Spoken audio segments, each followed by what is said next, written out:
What if you could help others to find the power to heal themselves, physically, emotionally, and spiritually?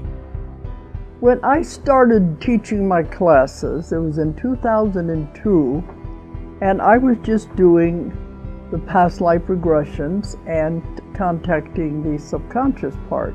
But then as the time went on and we found how powerful this was and what we could do with it, a lot of the students began saying, you know, advanced past life regression doesn't really tell what it's all about. This is so much more than that. We think you should change the name. So it was a few years ago we decided to change the name to Quantum Healing Hypnosis Technique. And this is the healing technique that we've now been teaching it, well, since 2002, that's 12 years. What if you could time travel with them, visit mythical places or angelic realms, other worlds, other galaxies? Help others to speak to their higher selves. You can. Dolores has taught thousands of people from across the world how to use QHHT, and now you can learn her method by going directly to dolorescannon.com. And don't forget to mention the discount code MORETALKS.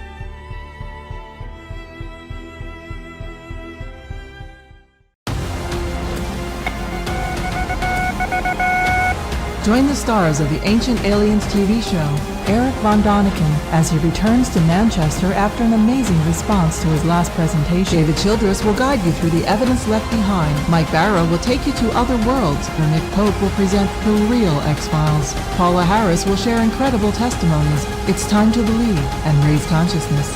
Join like-minded souls on Saturday, June 23rd, 2018 for Awakening. What do you believe?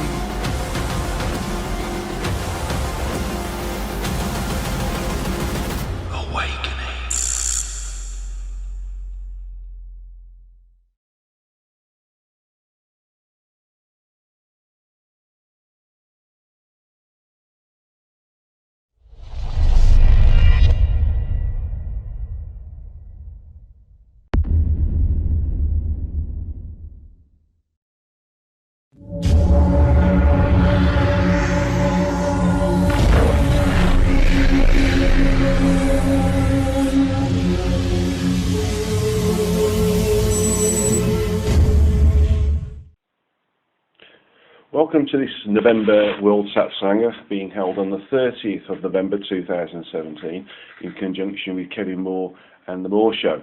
And again, I thank Kevin for broadcasting the World Satsanga audio and putting some wonderful images towards it on his own website. That is his own YouTube site as well.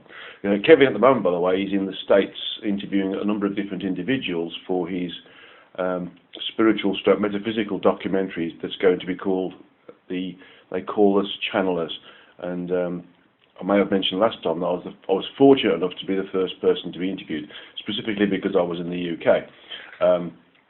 But right now he's got a number of individuals in the States that he's currently interviewing to help create that spiritual stroke metaphysical documentary about people who are in contact with and work with the greater reality. So thank you for that, Kevin. With all my heart, you're doing a wonderful job there. If you look at his YouTube site, look up Kevin Moore on his YouTube site. He's got some quite good bits of footage that he's taken already, where he's been doing some really quite informal interviewing with people who he's already interviewed, and you can see his progress and what he's doing. It's great. Okay, so back onto this particular Satsanga. For those of you who don't know, I've actually been on sabbatical and on a slight research trip. So I'll talk about the research part of it in the newsletter, which comes out in a couple of weeks' time. But basically, it's not really research in terms of what authors normally do. It's more about becoming immersed in the energies of the area, and it's looking for evidence that can be used as physical evidence for the greater reality, when all the, should we say, the human evidence around it points into being one thing. I'm looking for things that actually show it's something else. And I found a number of those things as it happens in terms of some of the imagery and some of the hieroglyphs, specifically in a papyrus institution that was able to show me that lots of the things that are understood now in my own channelings were also understood in the Egyptian times as well. It's just the way that they were depicted was different, and how it's presented is different, and how it's understood now by Egyptologists isn't specifically relevant to or in keeping with my understanding about what those images are portraying, and the energies surrounding those images and what they're portraying in terms of what was being understood as the greater reality from their perspective right then. So in this trip to Egypt, I went through a number of different areas I've been through before, back in 2001 with Anne. Although I did things like Karnak Temple, the Luxor Temple, Pharaoh Temple, Esna Temple, went to Aswan, saw lots of stuff around there, and saw some of the sort of antiquities from a museum perspective, and also understood some of the ways in which the Egyptians worked. One thing that did strike me as being true, and this is that the level of architecture that they got, the level of engineering prowess that they got, the level of artwork that they got, and the language that they got, all tells you that they were an extremely advanced society. But mankind, or the Egyptologists, are telling us that these buildings were manufactured in a certain way and were put together in a certain way, which is basically a Neanderthal methodology. So when I look at all the evidence in front of me that suggests that there was much greater levels of technology, or should we say different ways in understanding how nature works compared to how we do it now, that's being used by the Egyptians then, and then look at the way in which Egyptologists are explaining how things are working based upon some of the information they got from the hieroglyphs, which doesn't give the information surrounding how pyramids or temples or other great building and architectural examples were being created. Tells me that the level of technology was really quite, I think, reserved for those individuals who were, for want of a better word, mature enough to be able to use it in a benign and benevolent way, rather than use it in a selfish way. So,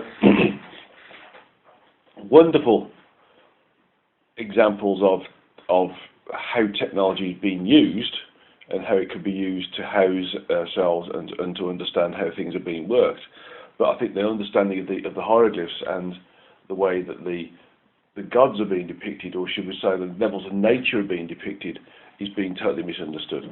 So I think there's going to be something along these lines being described in the future book towards the end of my 12 books I've got to do. But right now I'm working on the curators. And interestingly enough, the first part of the curators does look at various different aspects of understanding of what God is and all the different hierarchy of beings that work with God. So I'm going to look at that in a bit more detail as a result of my recent visits, sort of refreshing my memory of what's in and out there. What was quite interesting was that the Egyptians haven't been slow in coming forward in monetarising their antiquities. When I went there in 2001, you could basically, most of these antiquities you could walk into without having to go through any tight turnstiles to pay for tickets. There was no sort of visitor centres there where you have to run the gauntlet of the people trying to sell you products and trash and trinkets on the way out. It was all very much open plan and easy to access and easy to get into.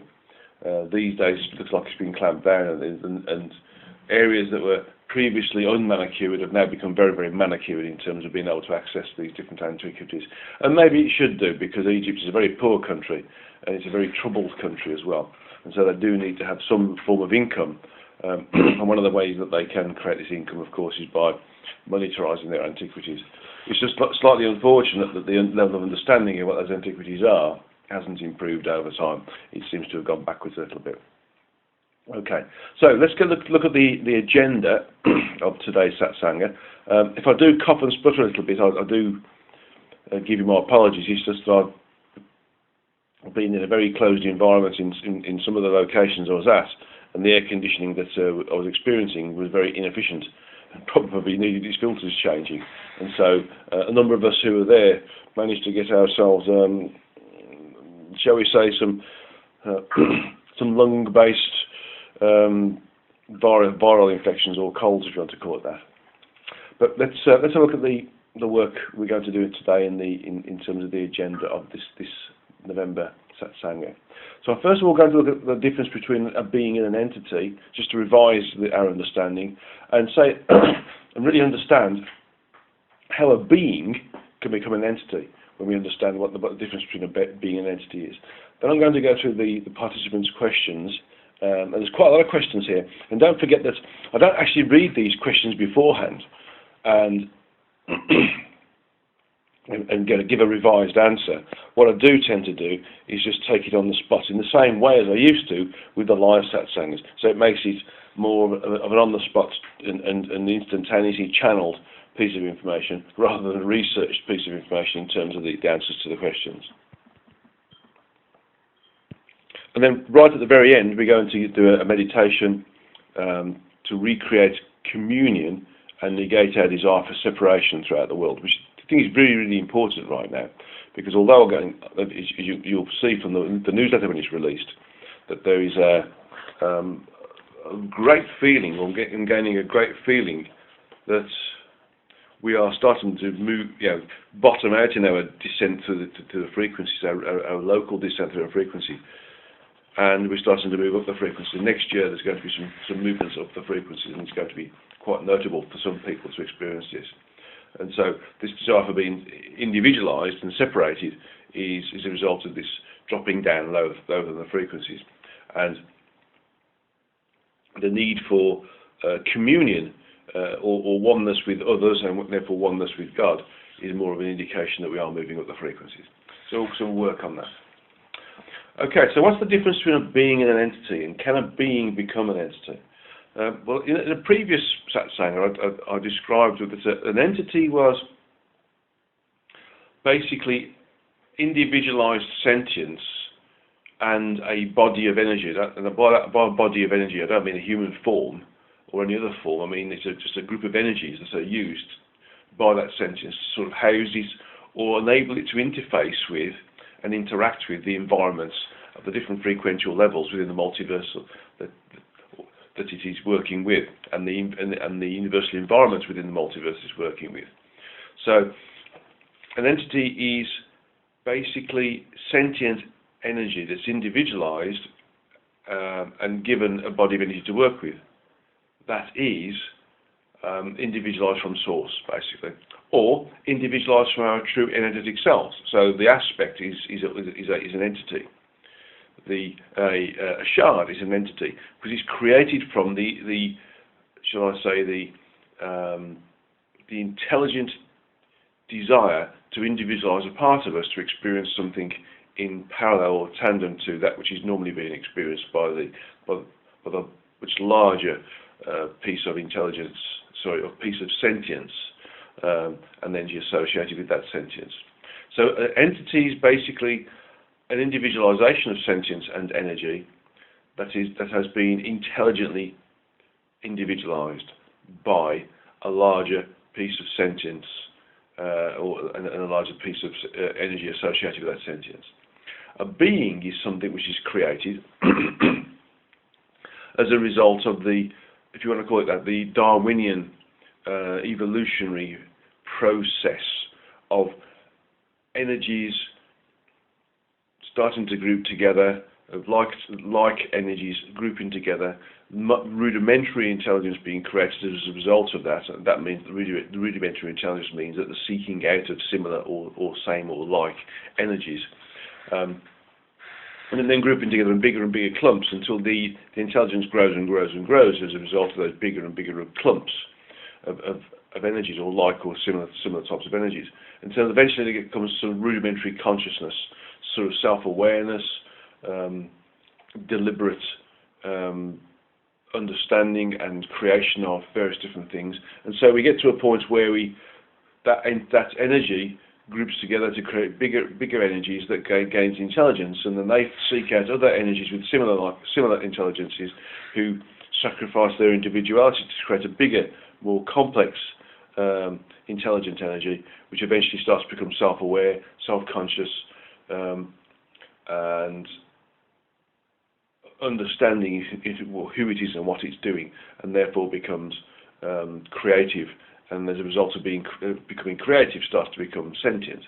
If you look at the book, the last pages, I think around page 370 or something in the Origin Speaks, you'll see the process for how an energy can become sentient in its own right.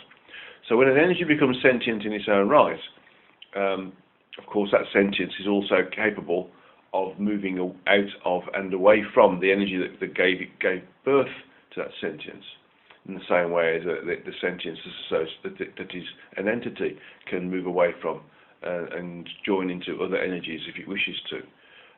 So the level of functionality between a being and an entity is the same.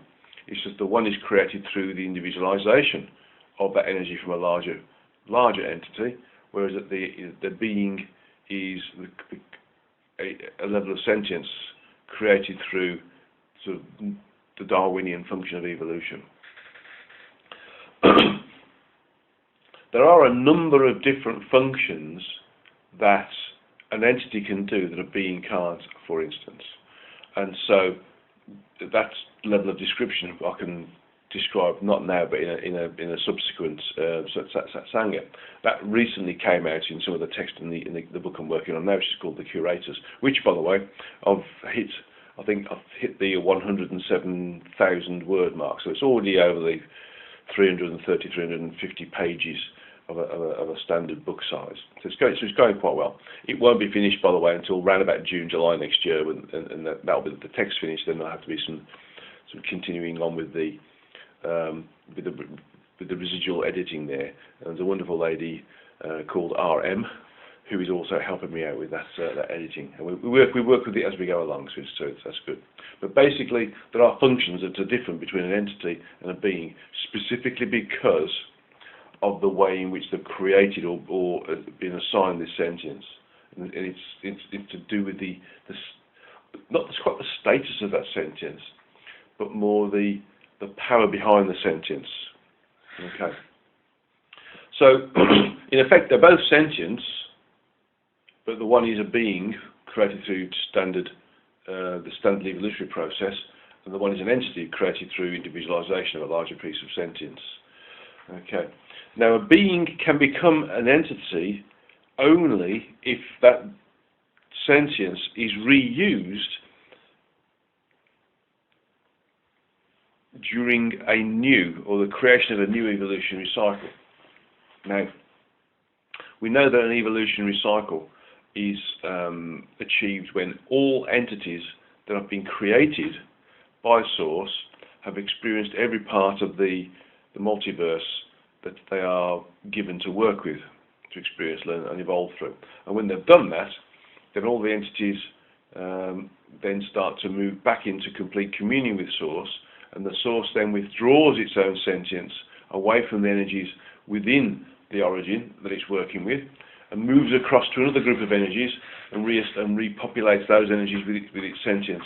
And it's another set of energies, another location within the origin, and it starts to want to understand and experience those energies in an in-depth way.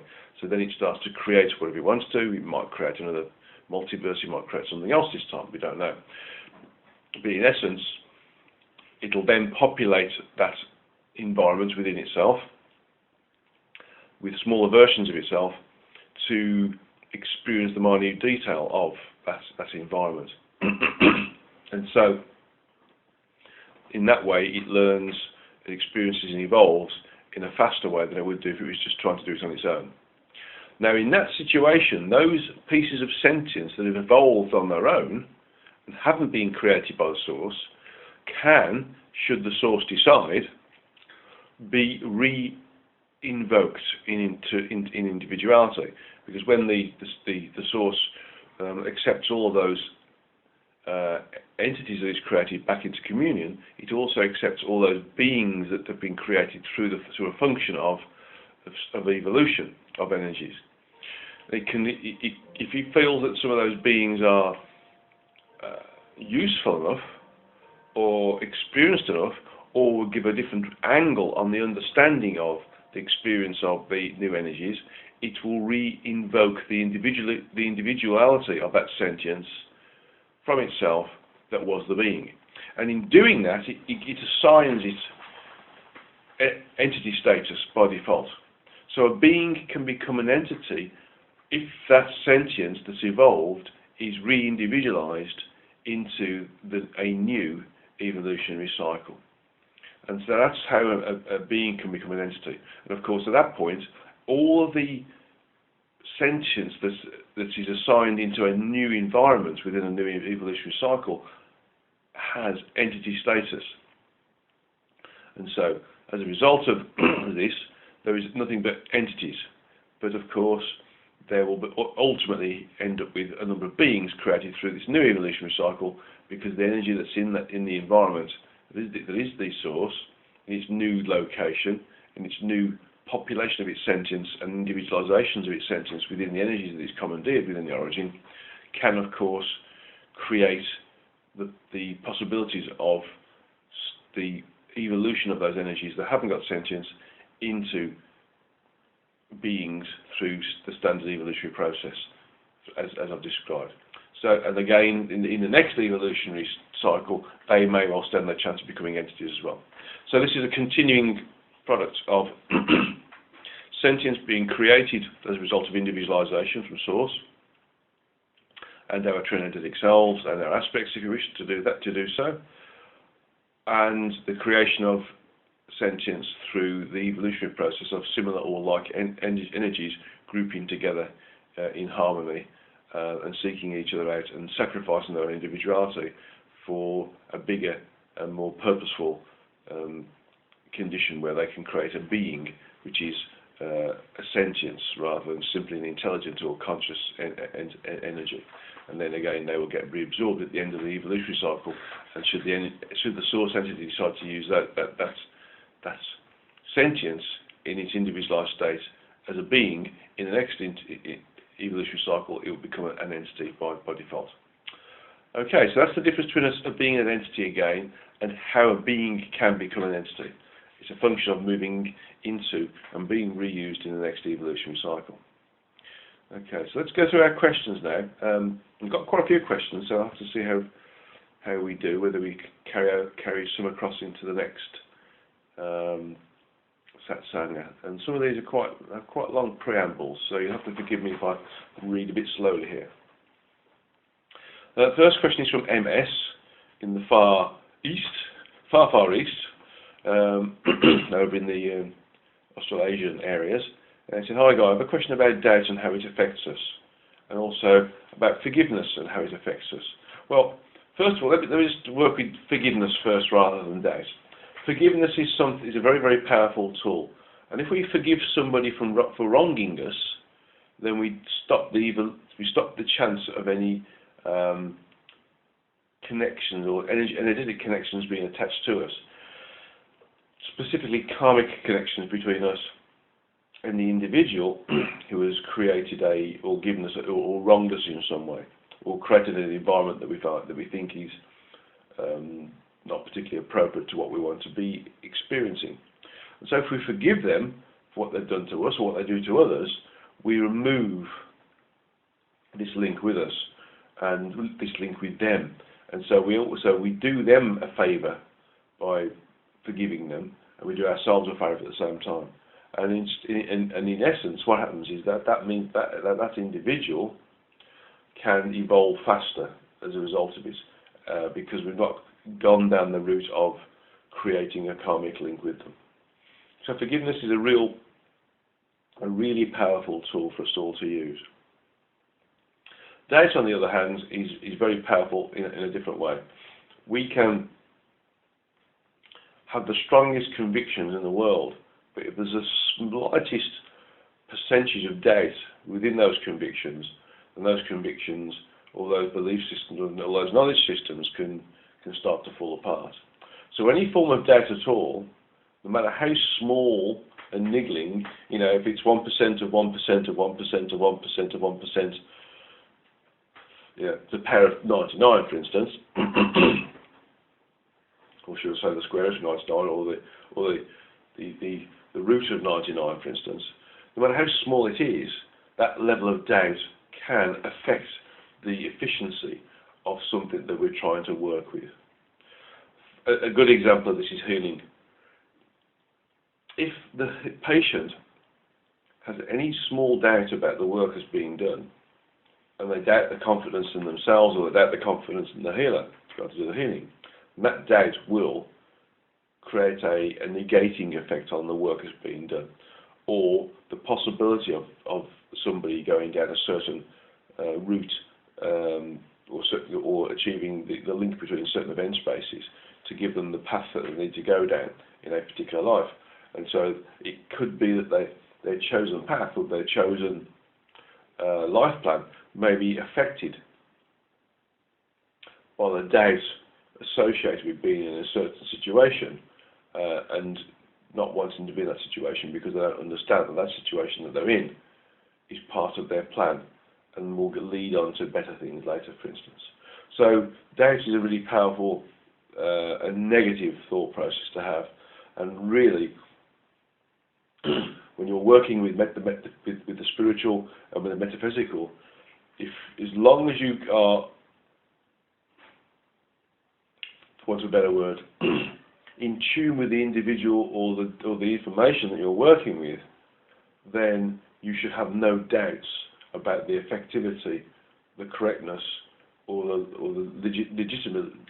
legitimacy of that information that you're working with.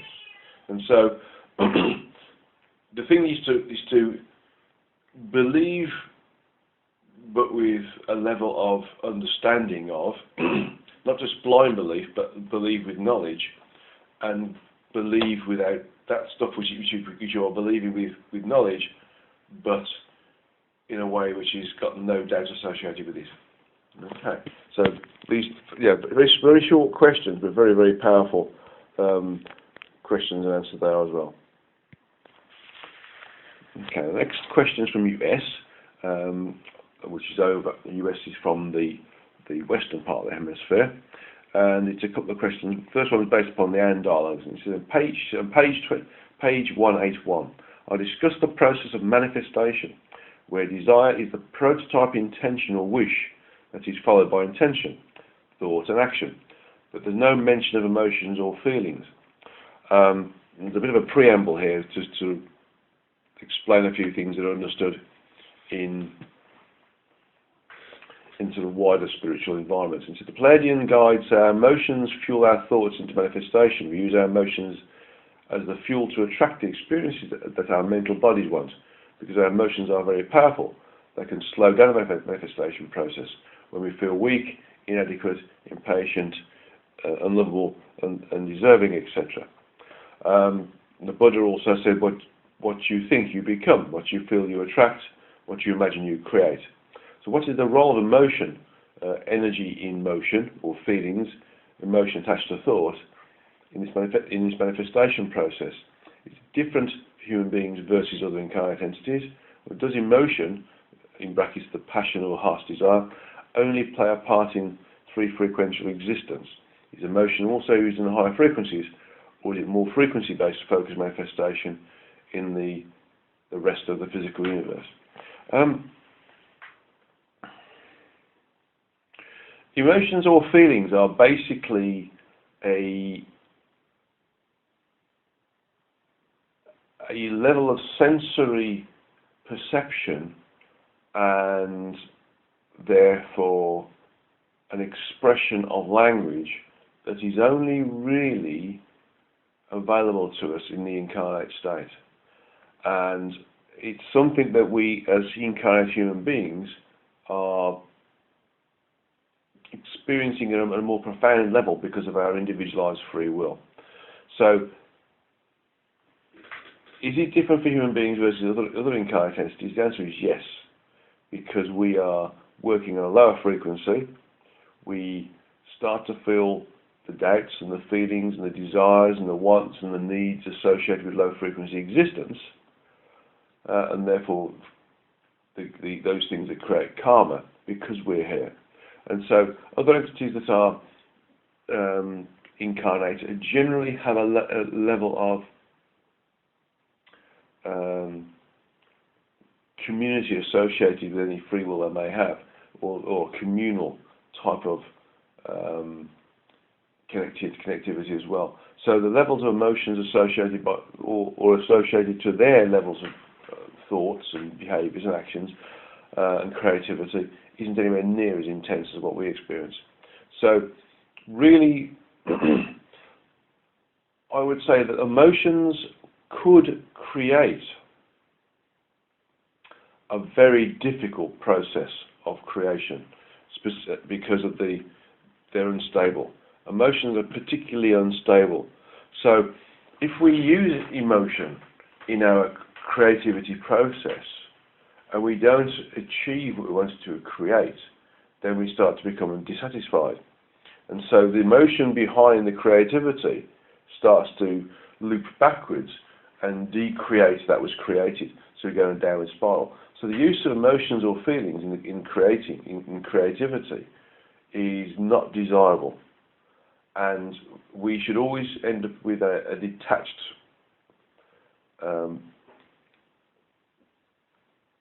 state of beingness when we are in creation.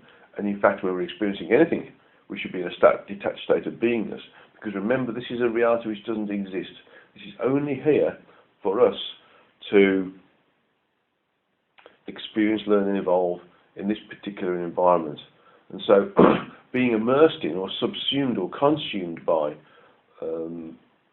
sensory perceptions that are only available to us whilst incarnate on the earth is karmic. And so we really want to detach ourselves from them.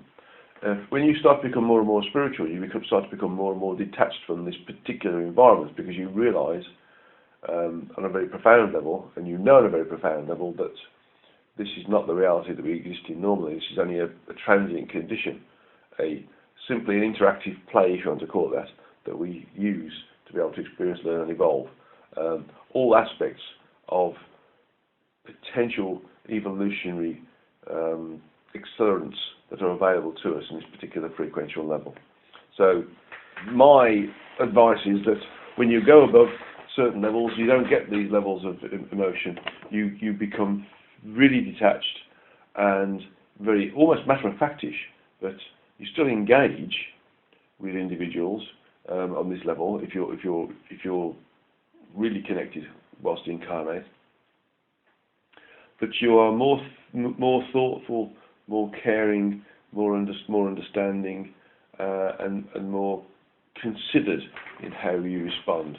There's no anger involved, there's no joy involved, other than the overall joy of being connected to every other entity that's created by Source and the Source itself, and ultimately the origin.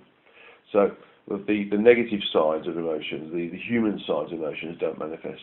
Okay, so we shouldn't use them.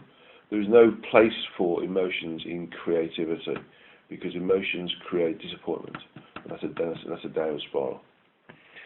Okay, next question is, recently scientists use a technique called murography to determine that the Great Pyramid, Khufu, contains a great void within it. They believe that the pyramid was constructed during the reign of Pharaoh Khufu between 2509 and 2483 BC. The big void identified in Khufu's Great Pyramid in Giza is in BBC News, and there's a link here that will be available to the reader of the transcript, by the way. So it'd be interesting to see. Next, the question associated with this from US is, when were these pyramids really built? Have they always been stationary, or could they be moved around like the Earth and the Moon were? What is the purpose of the voids in these angled shafts within them? Some people call them star shafts, act as portals to Sirius, Orion, Ursa Minor, Alpha Draconis, and other star systems. If true, are these shafts used in spiritual and physical, i.e. referring to about 4 to 7, all purely energetic portals. What did you discover in my recent research trip to Egypt? Well, I didn't go to the pyramids, but I've been there previously, in 2001. And my understanding is that they are used for the amplification of, and the generation of, and the storage of specific energies. They also were able to house various different instruments of energetic manipulation.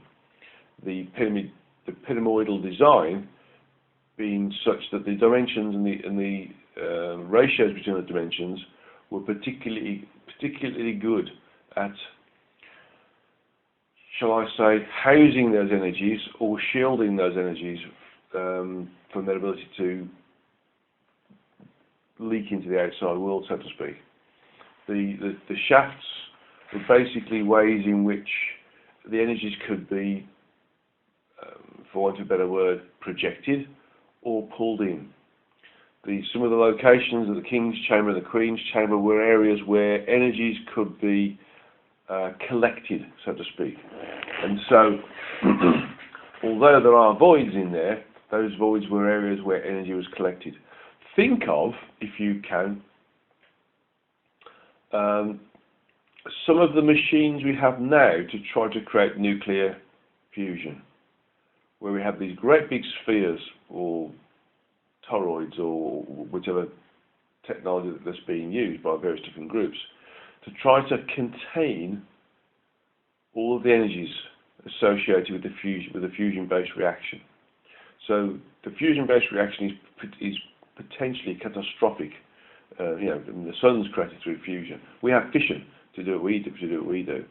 The fusion is a difficult one, and containing the energies in a state of fusion is the sort of holy grail in terms of limitless power. And so some of these energies that were being dealt with the pyramids needed to have something that would contain them, that would allow them to be amplified, would allow them to manifest, would allow them to be used. And so the dimensions of the pyramids and the size and shapes of the blocks and the material that were being used were specifically created for the manipulation of these energies. And a lot of the machinery, if you want to call it that, or the instruments that were being used to control them have disappeared. They've gone. They were made sure that they were removed from the possibility of it going into the wrong hands, so to speak. So a lot of the stuff that was there to create the rifts in frequential levels to allow the manifestation of energies and capture them within the pyramids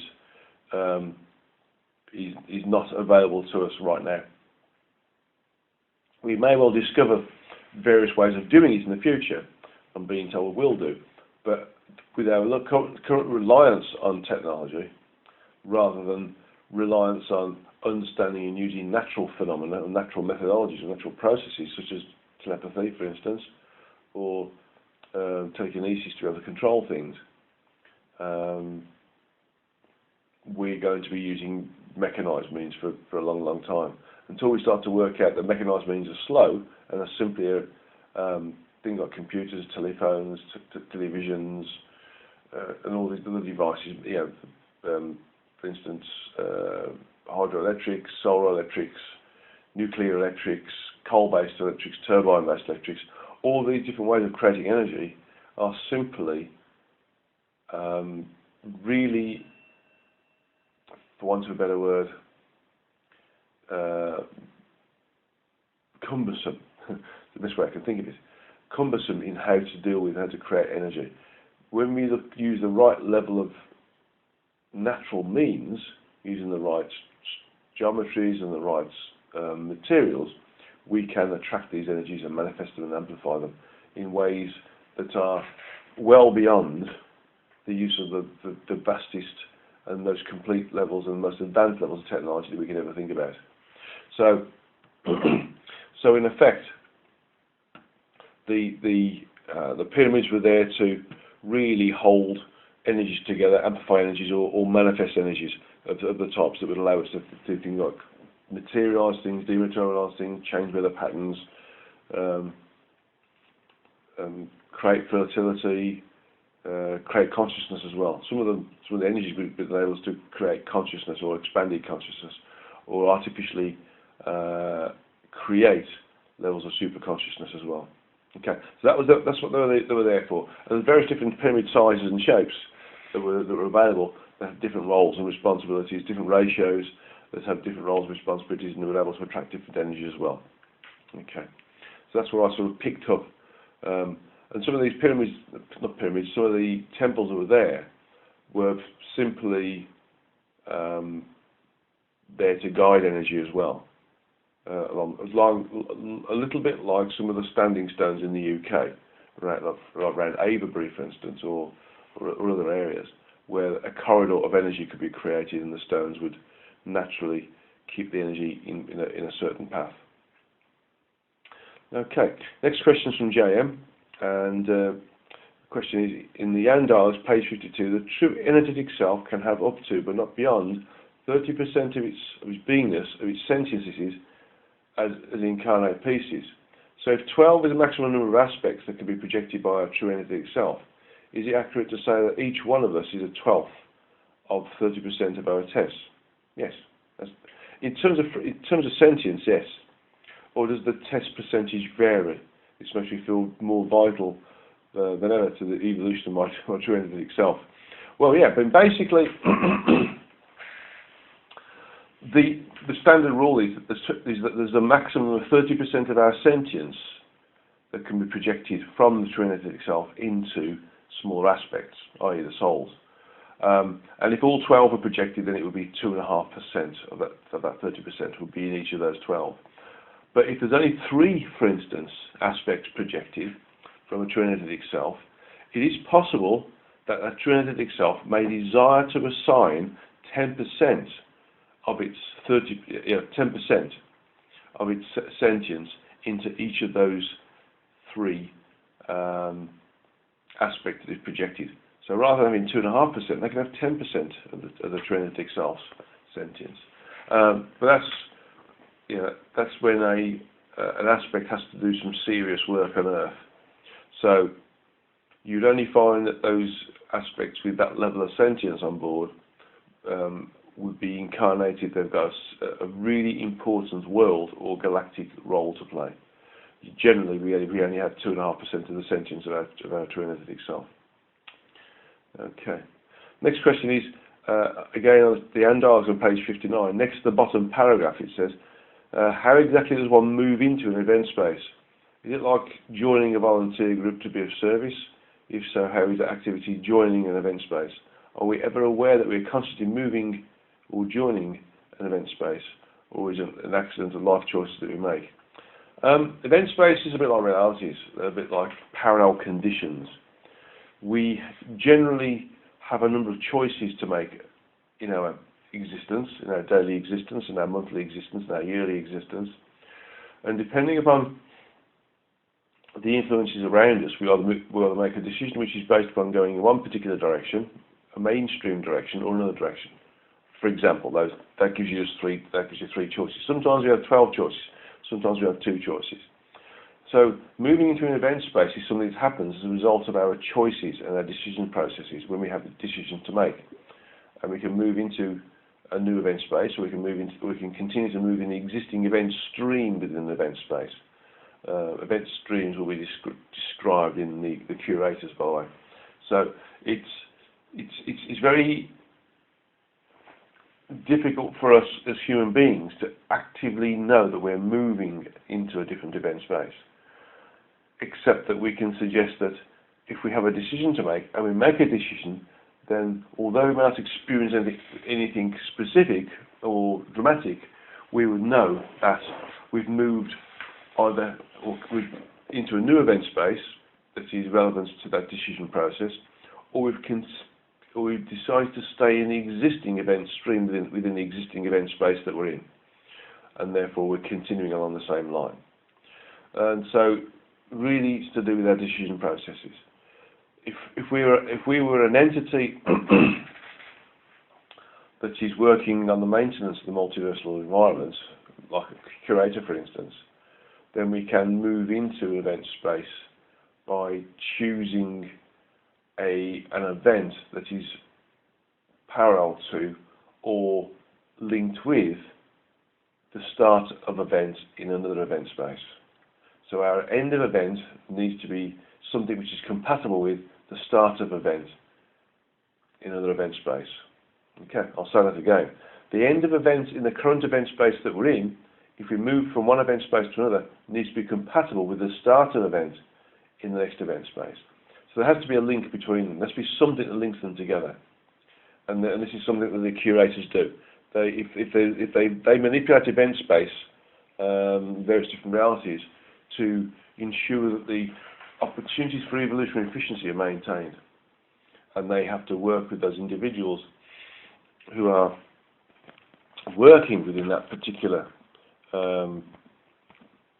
event space and event stream to ensure that they do work in a way which means that the links between the end of event in the one event space and the beginning event in the new event space, which is reasonably linear, I suppose, is compatible with each other.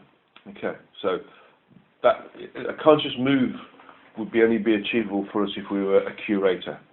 We are a maintenance entity, one of the sources maintenance entities. The only way we know we're moving to a different event space is if something dramatic happens where we change direction dramatically. Then we know we're moving to a different event space because it was not where we expected to go. And if it's not where we expected to go, then that's the sign that says you've moved into a new event space. Okay. Last question from JM is, in the History of God, page 10, second paragraph, the rocks were special because of something they could do by allowing the transference of energies. And in the Bible, I think it's Luke 19:40. Jesus is quoted as saying, "The rocks would cry out if the people remained quiet." How common is it for seemingly inanimate objects to be able to do things? Can rocks really cry out, or is it just a figure of speech? Let me just ask the question on this.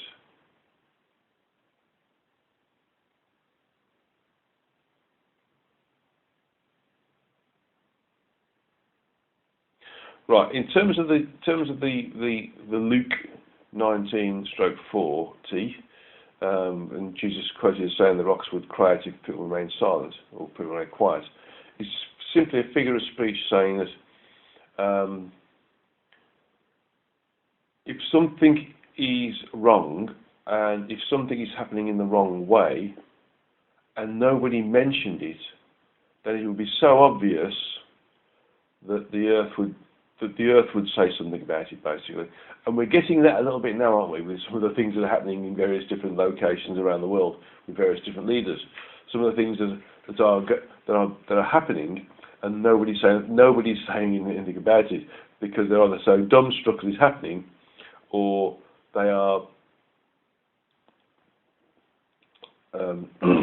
just going with it, basically.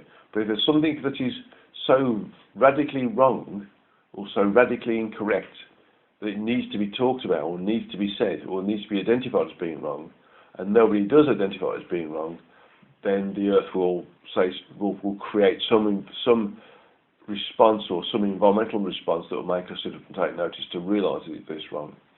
And that's the metaphoric statement there. The rocks in page 10 of the History of God really have the ability to transfer energies and some of the sentience associated with energies. They have, I'm being told, transition lines within them that are not specifically low frequency. They're high frequency, but the manifestation of the rocks being low frequency makes us think that they're low frequency, and therefore they're static like rocks. But inside them there's like a matrix or network of energies that are high frequency that allows other energies or other sentience to move through them.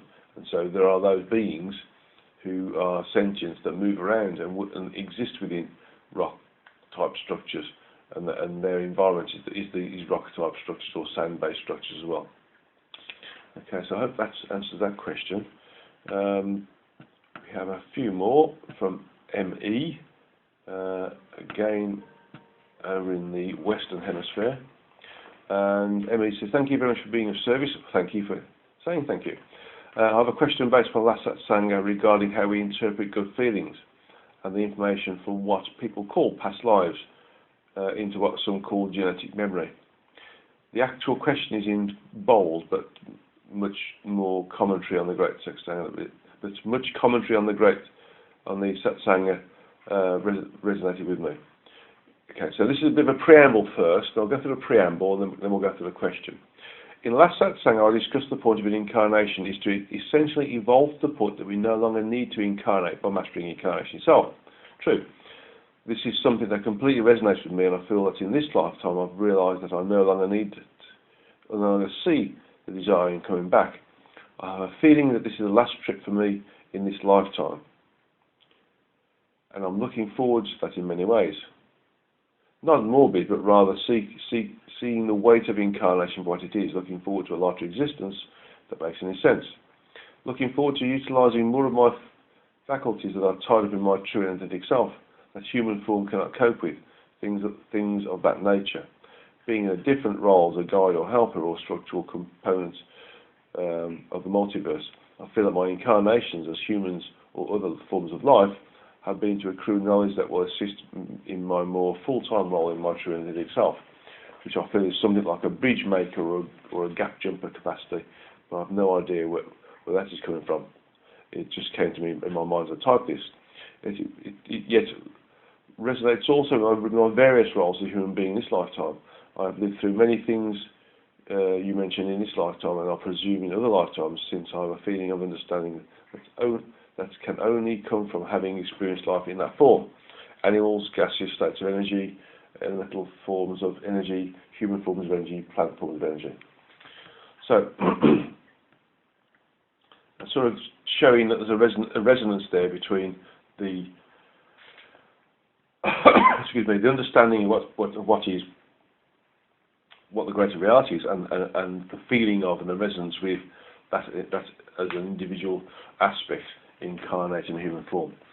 So really the question is this: I have wondered if those experiences are transferred or carried into each incarnation through some form of genetic memory, although it is more like a genetic concurrent association of states or forms of matter. Since all things happen in tandem, yet we experience them in linearity with time due to our slow stroke low position in the frequencies. So I think that RNA might have a role in carrying, but might also be turning on like a gene once the incarnate being hits a certain frequency, as my role as gap jumper. I'm also looking to bring science and spirituality through science understanding applied to spirituality, similar to your spiritual physics, but more biology based than physics. Does RNA Does RNA serve a role in collective memory of other incarnates, what some have called genetic memory? If so, how is this co-translated, and why do some incarnate beings have the receptors, so to speak, for this memory, and is that tied to their level of frequency?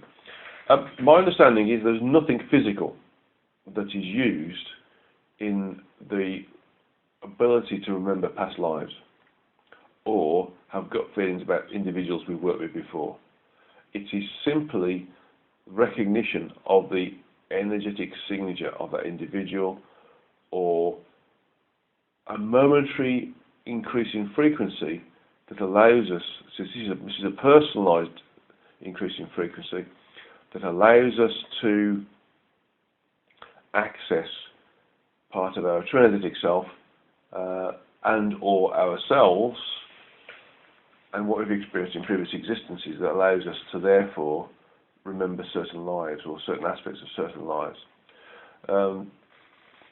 There's nothing physical about it. The physicality of us is basically a vehicle. I mean, even though we have the RNA programming the DNA, and the RNA has a function both on the physical level and the spiritual levels, there is no other link between that vehicle and what our aspect has experienced in previous incarnations. It is simply a function of frequency. And if we increase our frequencies, we'll remember more and more about what we've done in the past. and we'll be able to access more and more functionality associated with those frequencies that we're attaining. And that's my understanding. People can say it's going to call it that. They can say it's a genetic memory. It's more of a spiritual memory. It's more of an energetic memory that we sort of lose the ability to communicate with because we come into a low frequency environment through incarnation, but we regain when we become disincarnate. But if we enter into some form of, for want of a better word, higher frequency state through meditation, through constantly working on ourselves, or simply being born of a higher frequency, we can start to remember some of those experiences we've had, not only in this particular environment, that being the earthly environment, but also other environments within the multiverse, and also other planets within this particular universal environments within the multiverse as well. So I hope that answered the question. There's a bit more at the end to sort of finish off, and the text goes like this: I have gone from the need to evolve to the need to exist, back to the need to evolve, to understand, to the understanding of not needing either. In other words, doing versus being, or as I like to say, I've heard others say, we go into this life in a song, dooby-dooby-dooby-doo-doo-doo, for instance, hopefully landing on the uncontented understanding of not needing to do either. Being content with what you have, where you are, and not seeing the need for competition or seeing things in the winning stroke, losing mindset, but more of the ebb and flow system. It's so refreshing to see this come out in the Satsang, and a wonderful reminder for me. Thank you. It's the most important thing is that if we strive for something, it's usually because we're supposed to experience the product of that striving. And that's usually when you see somebody who is single-mindedly going for a specific career, for instance. Somebody who wants to be a famous doctor or a famous consultant or an explorer or scientist, or he's supposed to be a chief executive officer of Amazon, for instance. Those sorts of things. They are immersed in their incarnation, and so they know what they've got to do, and they will strive for that. But when you're more aligned to a more high frequential type of living, then you tend to see past the need for striving. All you see then is the need to be able to work with the challenges and the responsibilities that we've come into this incarnation to work with.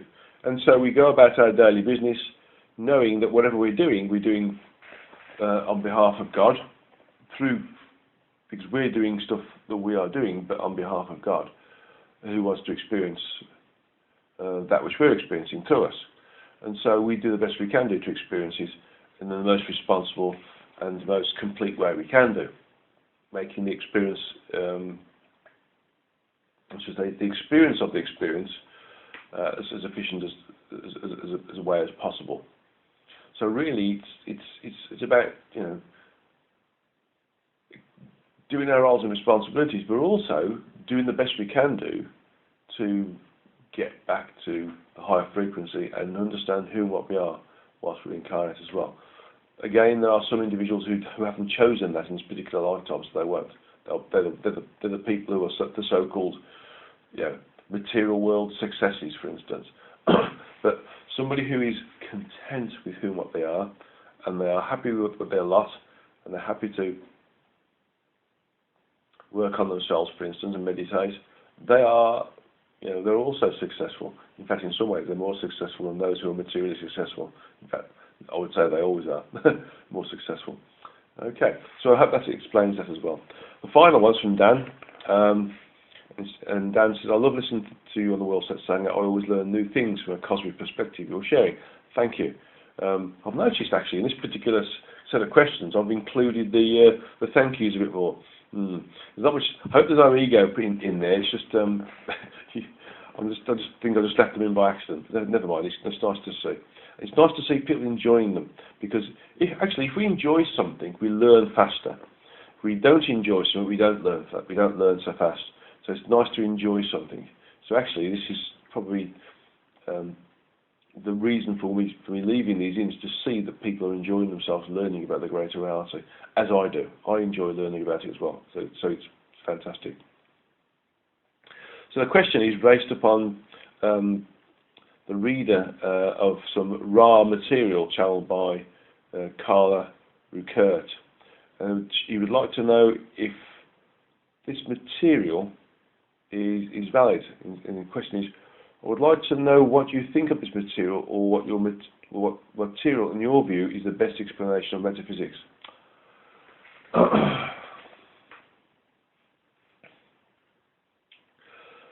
That's a difficult question because it's a moving feast. I'm just going to ask the question about the validity of Carla Ruckert and the work she does. It's called the raw material.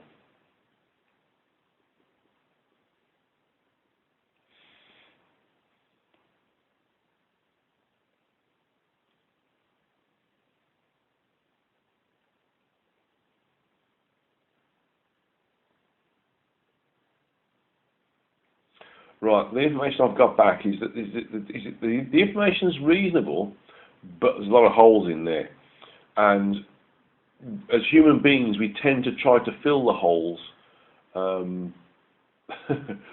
because we do. We tend to try to fill the holes because we get embarrassed if we have got holes there. We like to think we've got the answers to everything, and this is where the ego sneaks into it. And rather than saying that there's lots of little gaps in here, lots of holes, and I've got this is the sort of picture, but it actually looks like a sieve because there's that many holes, that all you can do is say, well, it looks like it could be this. It looks like it could be this is how people existed in those days. This is the technology they had, rather than saying, well, based upon this, I can make this assumption. This is what's happening. So it's reasonable material. The information being given in a way that Ms. Ruckert can understand. It's the level of detail is also relevant to her level of expansiveness, but again, it is very wholly, and by that means lots and lots of gaps in there. I mean, I would say that my own material is just simply a product of my own level of expansivity, and this is the thing with people who channel information, is that the entities that are working with them can only give you information based upon your level of expansivity and baseline knowledge that you can work with.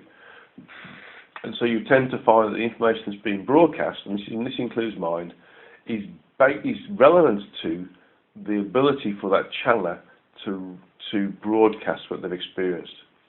There are a number of times when I experience something personally in the work I'm doing, and I understand it on a really fundamental level, but I struggle to put it into words because there aren't words to describe it. And when I do get words, it is usually just about enough to make it make sense. So there are times when I get some good explanations, and there are times when it takes a long time for the information to come out, or there's times when I've got a little bit of a shadow of what's there as well. It just depends upon the detail that's there and the level of our own vocabulary that we've accrued in this particular incarnation.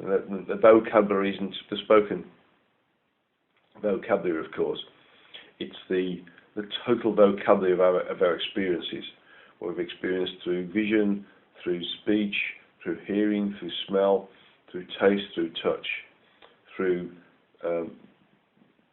mental fortitude, through mental exercise as well, and conscious exercise. So it's a whole gamut of different things.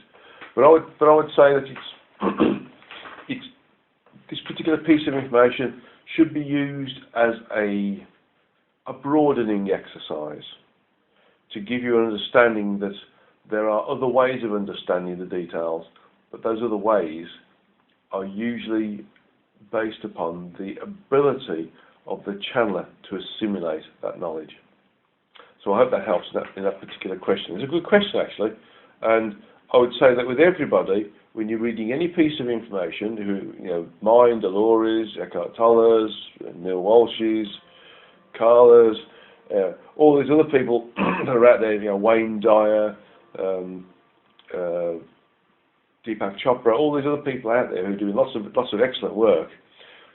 Take the bits and pieces that are there that resonate with you, and create your own picture, because your picture will be more complete for you than a bit of a picture from another author. So sometimes you need to just take bits and pieces from different authors or from different information sources to get one that works for you based upon your own experiential data set or language set. Okay, so that's the last of the questions. Let's have a look at the meditation. So meditation is to recreate communion and negate our desire for separation throughout the world. Okay, this is really designed to help us get back into stopping individualising ourselves, stop splitting up. I mean, Brexit is one function of us wanting to become individualised again. The Catalonia thing as well is in Spain, another thing about wanting to split up and become individualised again. Having wars is another function of wanting to split up and not becoming in communion. So what we can do in this particular meditation is create a feeling of magnetism between us all, a desire for us all to work together and be together. Okay. When I was in Egypt, I went diving, 'cause I like diving. I bumped into a group of guys from Cairo, and they were really open guys. They're all Muslim, and we just chatted about various different things. I didn't tell them what I did. I just gave them my thought processes about what we should be doing globally, and that we should be working together for the common good, not for the individualised good. And they were really open to this idea that that one particular religion isn't the be-all and end-all. It's just a different teacher's understanding of how to work with the greater reality and how to connect with it. It's just that mankind has really sort of destroyed that particular original understanding and created if you like, a way of saying one way is better than the other, or one way is correct and the other way is not. And it's all to do with human ego, nothing to do with the original teachings of the original teacher. And so the idea we talked about everything being correct, everything's being correct if it's understood properly, and the source of all religions is basically different teachers understanding how to become self-realised and how to commune with source or our true energetic selves. And there's various different ways of doing it. And we all agreed that it was really good that there was there was me, and I'm not assigned to Christianity or anything like that. I'm a spiritual person, rather, world spiritual person, if I like to think, rather than being somebody who's specifically aligned to one particular religion. And so being able to communicate with these people who were, they were really quite devout Muslims, but they were able to understand a different concept and take it on board and say, oh yeah, that makes sense. And so we had some great discussions in between diving, and I'm keeping in contact with these guys via WhatsApp. Some of these social medias are very good at doing that.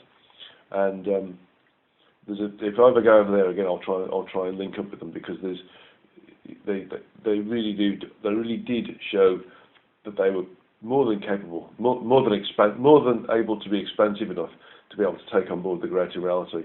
And they can still practice their religion as well, which is what it's all about. You can practice religion if you want to, but we're also, you can expand your knowledge base as well. So this feeling of communion rather than separation was what I really felt when I was over there with these guys, and it was really, really quite an uplifting feeling for me to be able to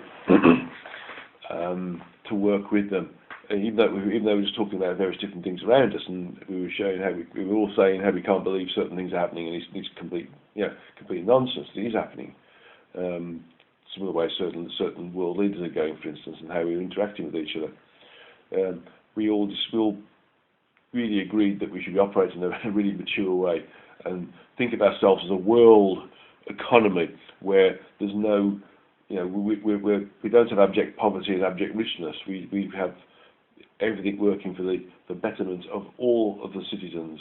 Education, wealth, so to speak, ability, roles or jobs.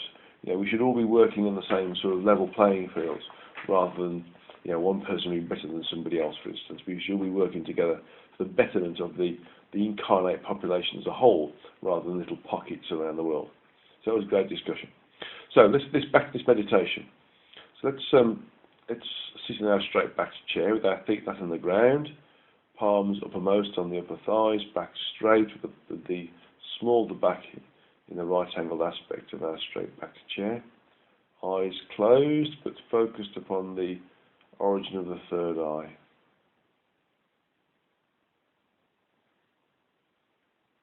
Okay. So let's slowly just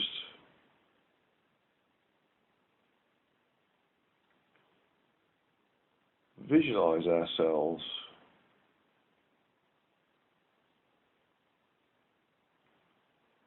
in orbit above the Earth.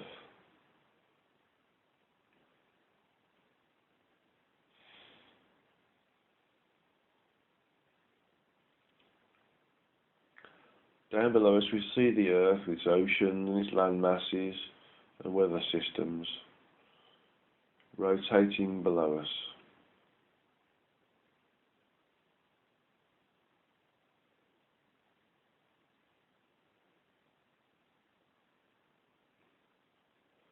And as the Earth rotates below us,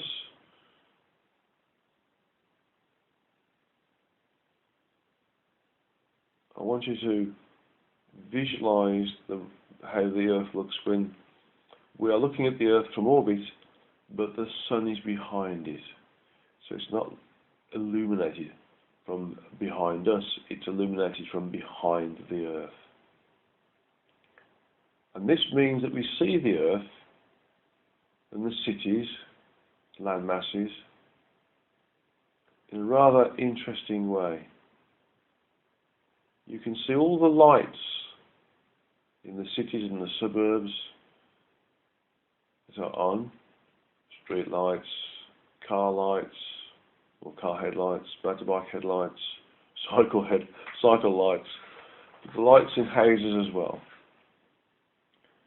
If we look at these from our orbital position and we zoom into a certain country and then a city and then a suburb, we see all these lights are separate.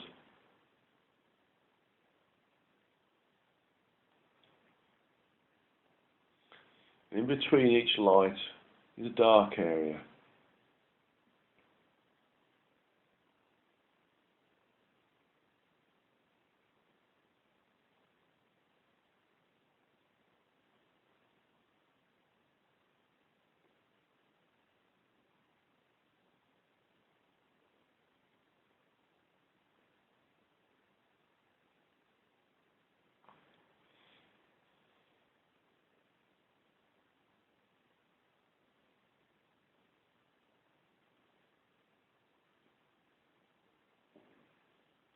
And I want you to see that this sort of represents communion. The area where there's lights is where there's beings, sort of entities, I should say, on Earth, incarnate human beings that are in communion with each other, they're higher frequency. The gaps in the middle, the dark gaps, are areas where there's people who are not in communion, not in higher frequency.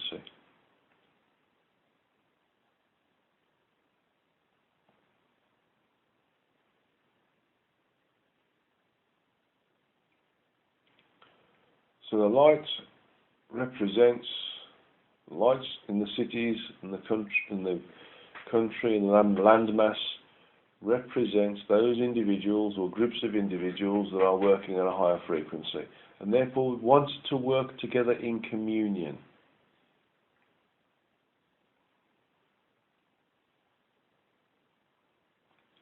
The dark gaps in the middle are individuals, entities, incarnate entities that are working outside of communion. They're working individually. So they end up being low frequency.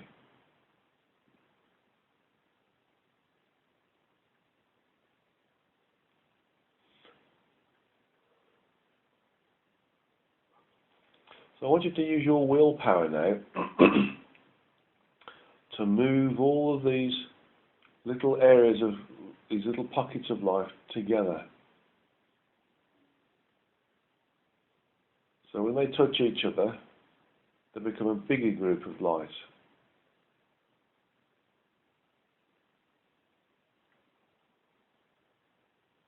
And those bigger groups group together to create bigger groups of light. And sometimes you'll have groups that group together that create an area where inside there's darkness, but where there's a wall around the darkness that is lightness.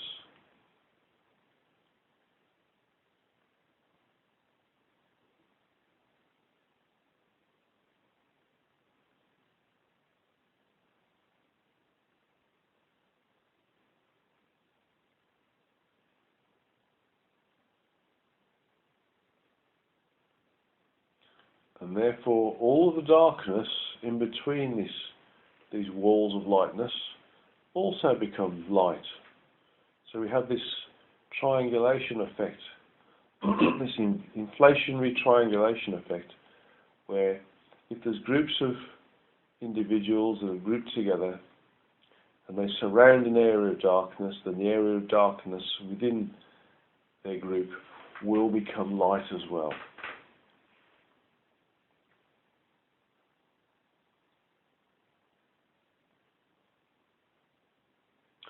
Similarly, if there's groups that are trying to connect together and there's a smaller group of darkness in between them, they can project their light into that dark group, creating a light group, and that newly enlightened group will connect the first light group to the second light group. This is called directional triangulation. First one was inflational triangulation, this one's called directional triangulation. So as we work with this world map of light and start to use our willpower to bring the little groups of light together, we see that the areas of darkness in between the light start to disappear.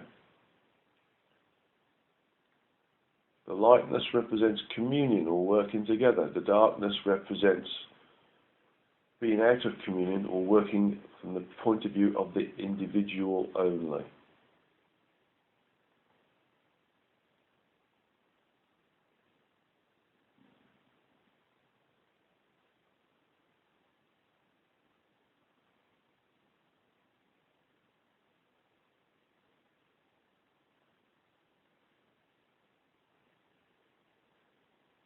So work harder and harder, and faster, at making sure all these groups of light move together. All the dark areas in between the groups of light become illuminated because they become trapped in between all of these groups of light. And so your map of the earth, excuse me, that was darkness with little patches of white light, starts to become more and more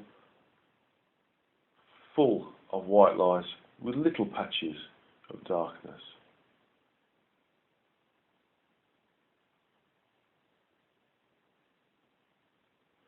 So what we're creating now is an area where on the earth, in all areas, everything is high frequency. We're all working together in communion, and even those who weren't start to because of the influence of those around them.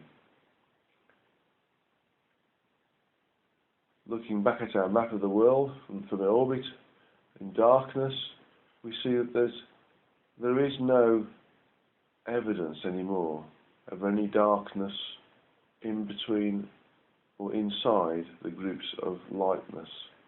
Everything is light. All entities are working together. All entities are working for the benefit of all other entities. All entities are in service to other entities.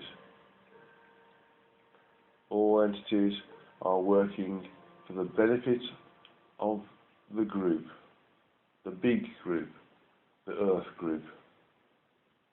Every time an entity does something, it considers the effect it has on the big group.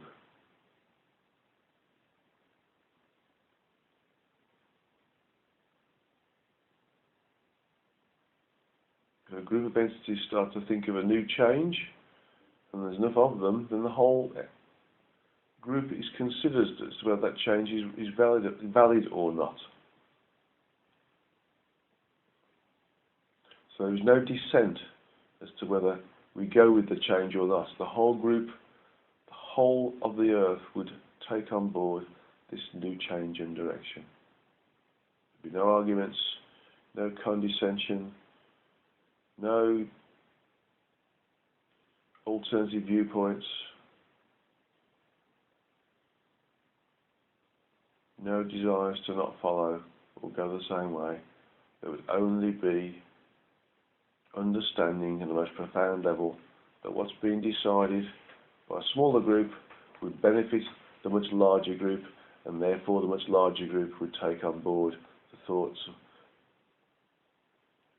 or the desires of the smaller group.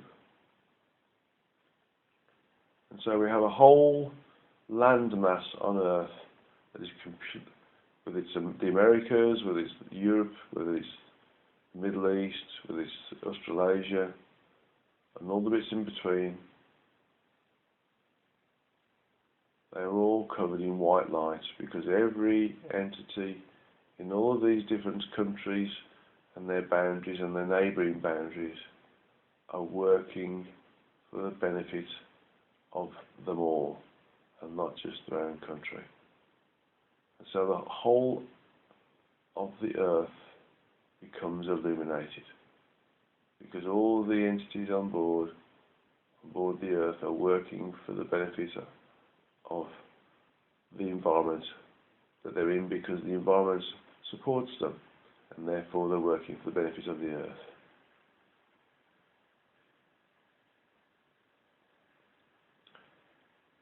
See and maintain, record this image of all the earth, all the earth's land masses being one bright light. Everyone works for the benefit of everybody else. Everybody works in communion. Everybody works for the benefit of the whole.